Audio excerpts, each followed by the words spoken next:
Tri Prasetya selaku pemilik usaha persewaan sound system Trijaya Sound System. Langsung saja kita masuk ke sesi wawancaranya. Yang pertama, apa yang menjadi latar belakang Bapak mendirikan usaha persewaan sound system di Desa Sendang Sari ini? Untuk latar belakangnya itu mungkin karena hobi, Mbak.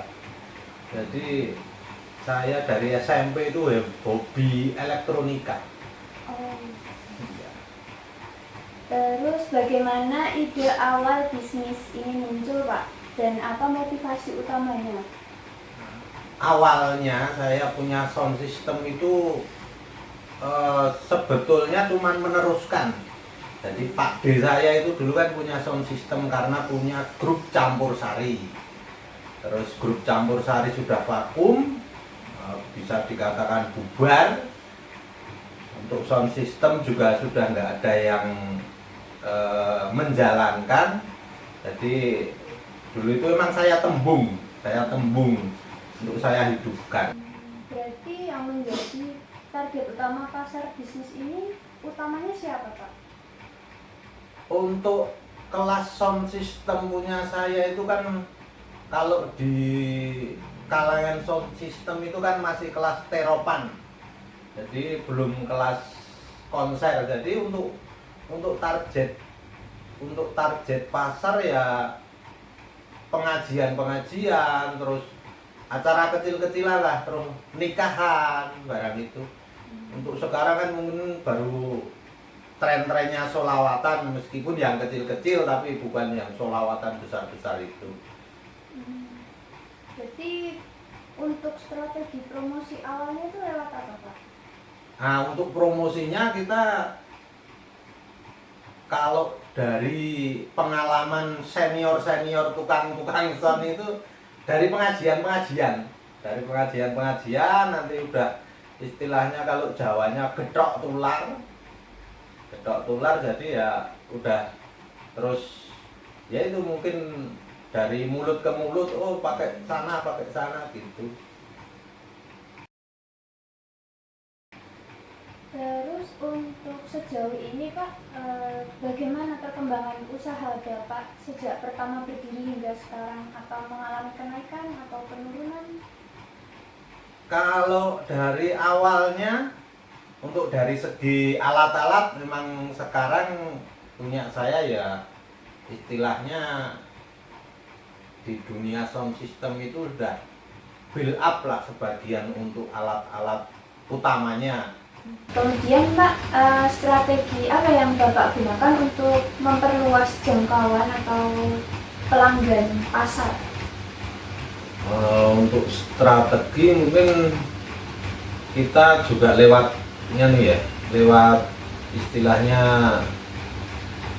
mungkin dari teman ke teman itu, mungkin kalau ada dengar sana mau ada acara apa, mungkin kita tawarkan gitu. Kadang teman juga terutama yang tenaga yang sering sama saya itu kadang-kadang yang malah kadang-kadang lebih banyak jobnya, itu lebih banyak ngasih job itu.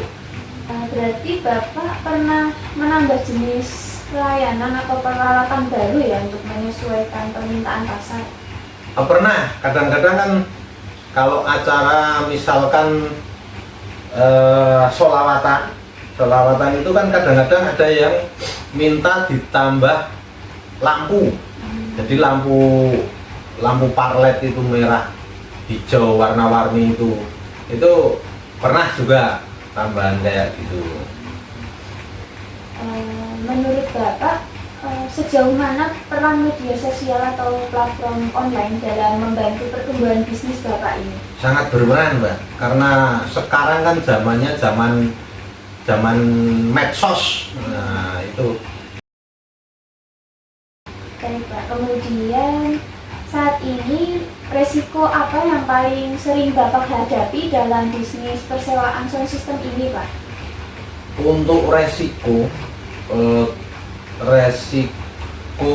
tentang eh, apa ya namanya, tentang pengerjaan.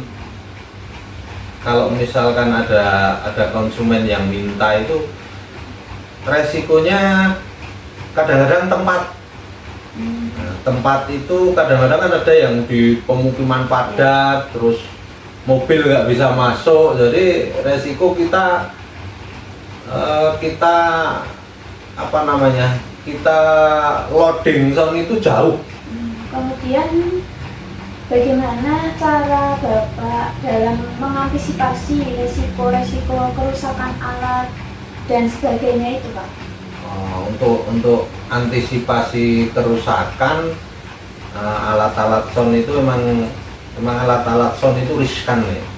Jadi sebisa mungkin sesuai dengan standar pemakaian. Jadi mungkin dari arusnya itu harus, kalau di elektronik itu kan sekitar 220 sampai 230-an lah itu. Terus untuk yang lain-lain ya tentang alat ya perawatan aja, perawatan. Jadi seperti tadi saya katakan, sering dibersihin biar nggak berdebu. Jadi kalau bersih nggak berdebu kan mungkin korosi itu minim sekali. Terus alat elektronik itu harus dipanasi lah, meskipun tidak bunyi tapi harus dialiri listrik.